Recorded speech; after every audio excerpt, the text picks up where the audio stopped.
everyone, welcome back to another episode of Technologyglance.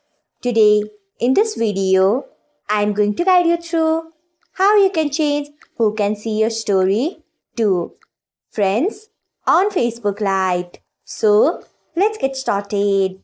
Firstly, open Facebook Lite app in your device. Then tap on three lines icon. Next, tap on settings.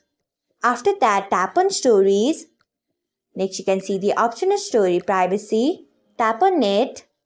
After that, you can see the option of friends. Tap on it. Next, tap on save.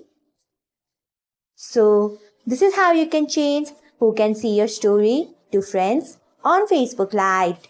Thanks for watching. If you found this guide helpful, we would love it if you hit the thumbs up button below. We upload great new tech tutorials like this one every day. So, do not forget to subscribe to our channel and hit the bell icon so that you'll never miss another update.